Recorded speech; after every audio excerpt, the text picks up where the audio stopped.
Hey folks, this is Quiet Guy Keeps to Himself, and as you can see, it continues. This is the inn. Feldspar, covered in night soil, is basically talking to the proprietor. Yes, it says leprechaun, but by golly, you gotta believe me, it's not a leprechaun. It is the proprietor of the inn, and basically, I'm gonna try. Let's see here, skills, etiquette.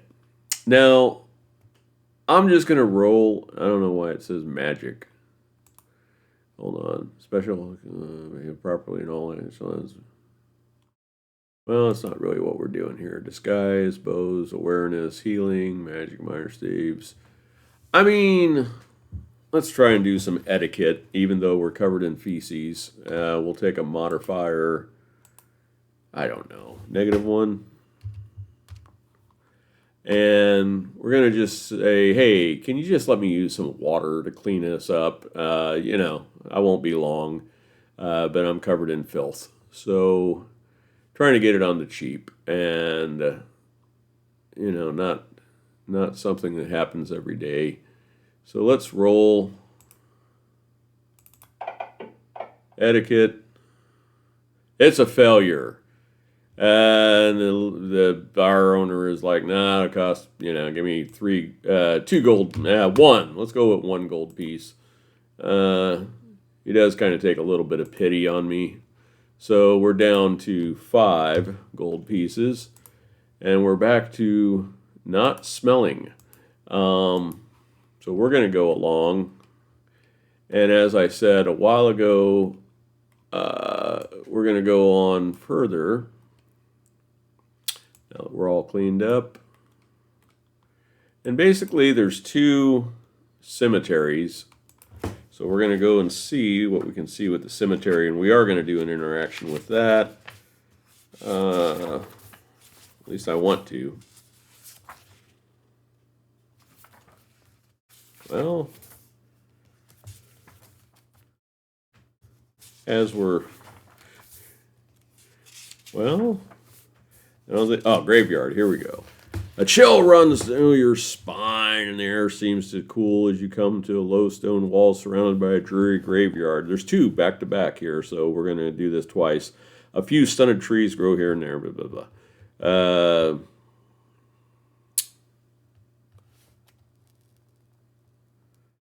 Okay. So this is daytime, so we're going to roll 3d6, see what we come across.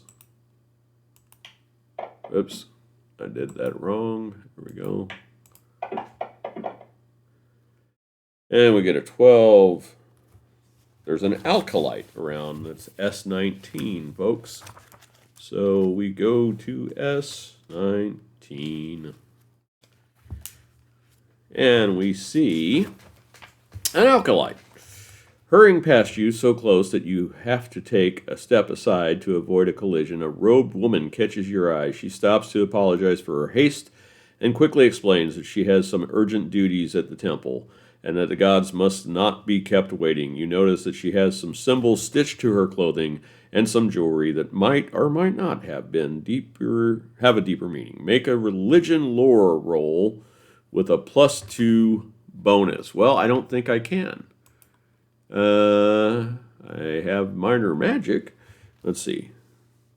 If you succeed, you have identified which god she serves. Well, I guess it's a skill. So we're going to go... let's just make it 9. See if that works. Hey, we have a success. So...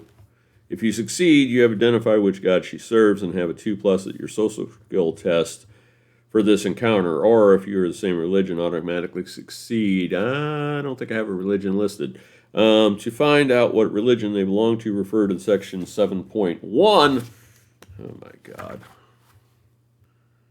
Alright. Well, it says 7. Well, that's chapter 7. Well.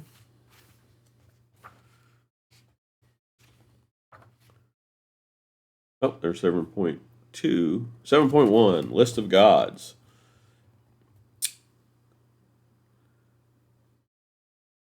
Roll 1d6 and then, okay, so let's see what she's about.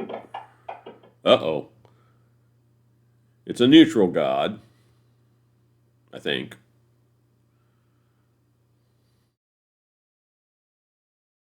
Well, that's kind of odd.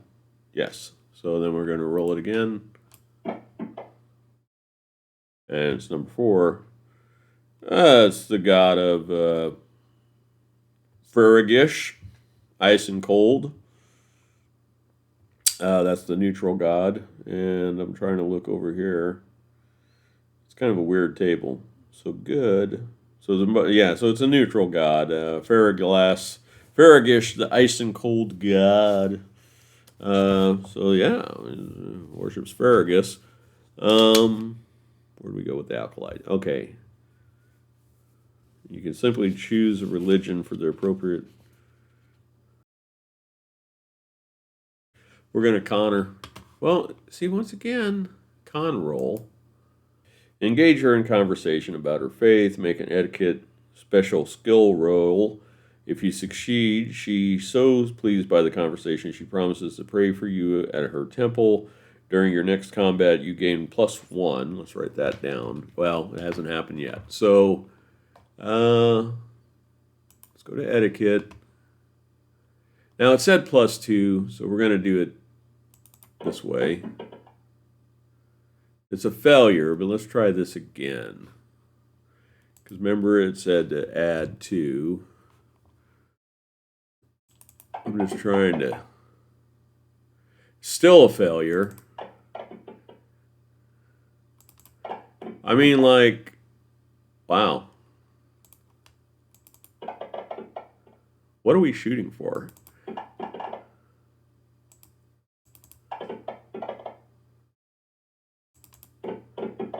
I'm just seeing if anything passes. It seems screwy.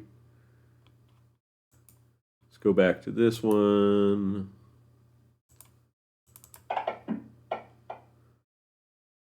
Now that's a success.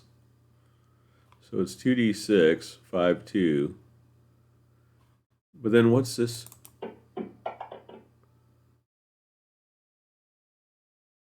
Oh. Oh, I get it. So I have to roll under? Oh, the target's 4. Okay, so the target's 9. So then... Alright. Let's try one last time. I'm not giving up. Etiquette. But then should it be more? She is not going to pray for me. So much for that. We go by the other cemetery. Wow. Tough crowd. It has not been Feldspar's day by a long shot. I tell you. It's been a rough one. So now we're going to go by the nicer cemetery, as if that helps. Drinking Den, Tavern, Graveyard. All right, here we go. 3d6.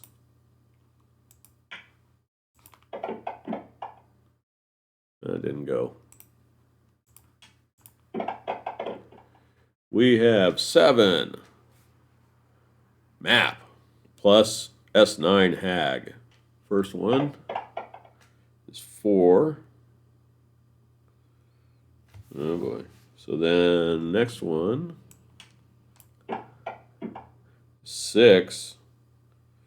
Oh boy, M24. It's a place of execution.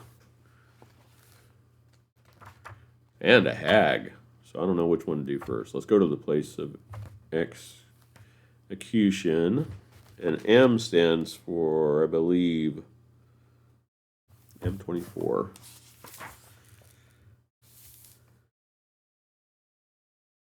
Suggested maximum number 2.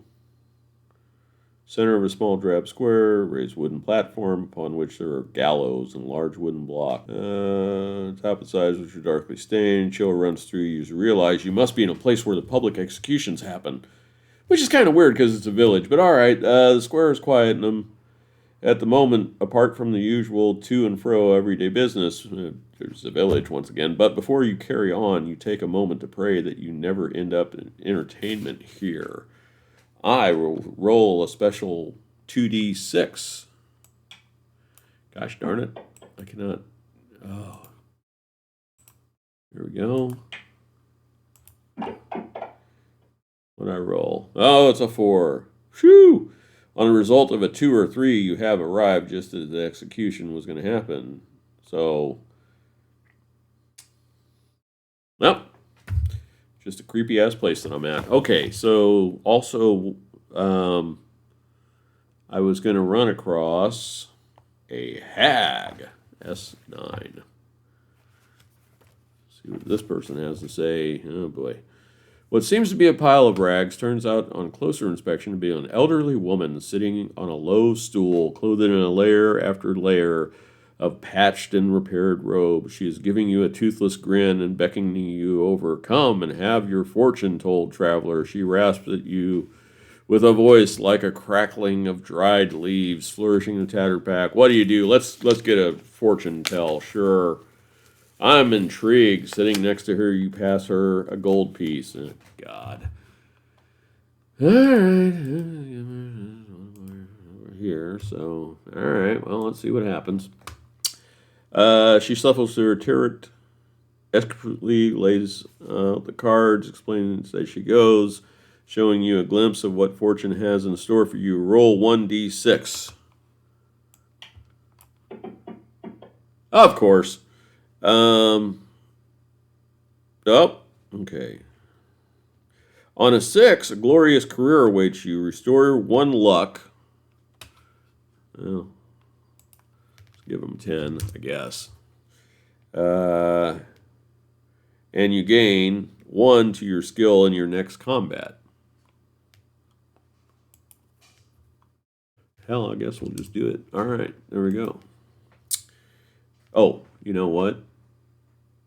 This will be now an 8 because that was that 1. All right, well, that went well. Now we just go down some wealthy streets, and I think we'll be done for tonight. And maybe we'll find another character. Let's see. Wealthy streets. Tell you what, it's been a long day, folks. I was working on a different program. I really like the system a lot, but mum's the word until I can get it to work maybe on the old Foundry. I'm not too fond of Foundry. See what happens here. We get a group of noblewomen. Swishing along in her thick skirts of good cloth are 3 young women chattering to one another about something that is, judging by their laughter, highly amusing. You are so dazzled to see a small island of color and mirth that your only last-minute sidestep stops you from crashing into the middle of the group. The women look up, startled by your sudden presence, and their conversation comes to a halt as crashing as the one you just executed. Do you not seem impressed? They do not seem impressed. What do you do? I'm going to apologize for being a buffoon. There we go. Put on my most charming smile, flourish a little wave of a hand, and do your best to strike up a conversation. Make an etiquette roll. Well, at least we're not covered in crap. Hey, we got a success. If you succeed in impressing them, you spend a pleasant hour chatting about social matters. Make a roll on table 8.5. Lust for power, rumor, and events. 8.5. Hallelujah, folks. We have a lust for life. Here we go. It's a 2d6. Oh, I'm going to have to write this down because I don't play this that often. Yep, rumor or event.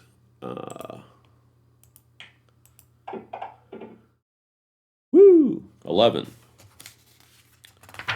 Well, ladies tell me the wealthiest merchants are appalled at the state of the city. It's a village. They have decided to invest their wealth in making improvements and threatening to demolish the slums and replace them with new houses. The slum alley location, everyone is on edge, and your etiquette and bargain rolls are at -1 there. Well, that's good because I'm leaving town. That's where I got plastered with crap. Good writ. Well, I don't tell them that. Okay. We rolled again. 9. S20, a priest. We roll again. This is never going to end.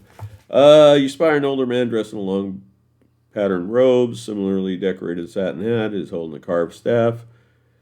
Talking to a group of nervous-looking peasants. After a few moments, he dismisses them, and he turns to leave. Notices you studying him. His clothes and staff mark him out as a person of distinction, but behind the hefty gray beard, a welcoming smile has appeared, and looks like you have a chance to talk to him before he moves on. Firstly, you should make a religion lore roll. Well, I thought we did that already. And, I mean, I don't have that, so...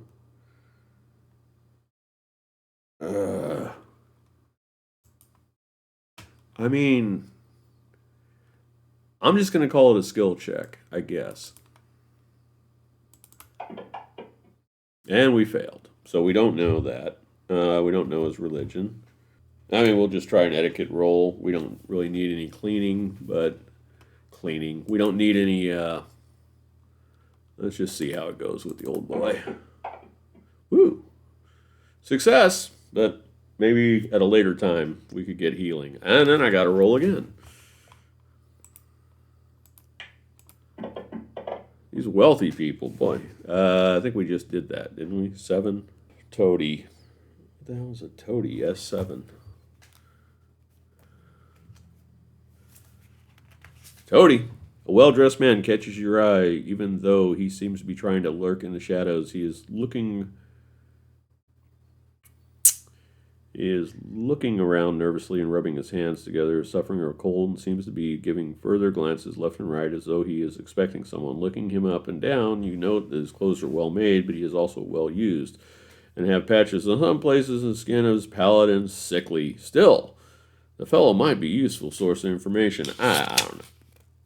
Oh, I don't want to talk to this guy, do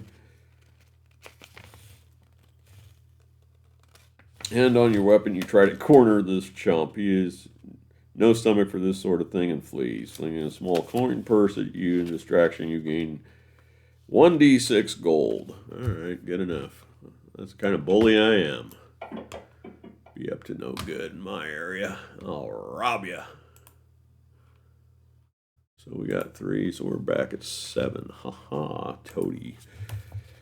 Roll again! I'm tired. 6. Nope, we're ready to talk to them.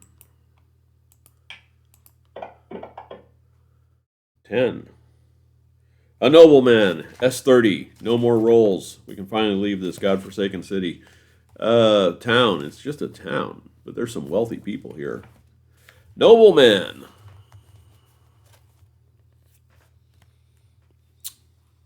Oh, he's accompanied by 4 men-at-arms. A member of the nobility has taken some time away from their feasting and councils in order to take a jaunt around the city. He is a middle-aged man, very well dressed, in the finest of clothes, lined with fur, riding a horse, and surrounded by 4 pugnacious-looking men-at-arms. He is holding a piece of silken cloth over his mouth and nose, presumably to ward off the smell in my eyes of the less fortunate, some of which approach him asking for alms, only to be shoved away by his guards.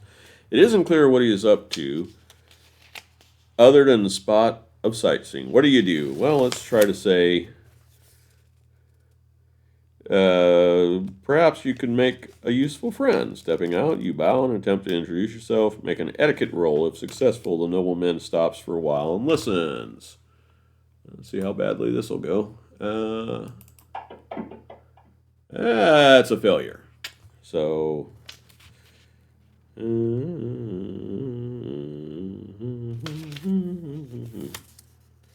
he assumes you're just a beggar and moves on. I think that wraps up this godforsaken leaving the village. I will keep you posted on the next thing we do. I am debating about getting another sidekick. That's about all. So anyhow, folks, that does it with our little jaunt in the village of... can't remember the name of it. Anna Taur, the gateway to the forest. And We have clean clothes, we gained 1 gold piece, and we are off for further adventures, leaving this peculiar town behind. I appreciate everybody watching, and as usual, folks, there'll be more of these to come. Have a good night.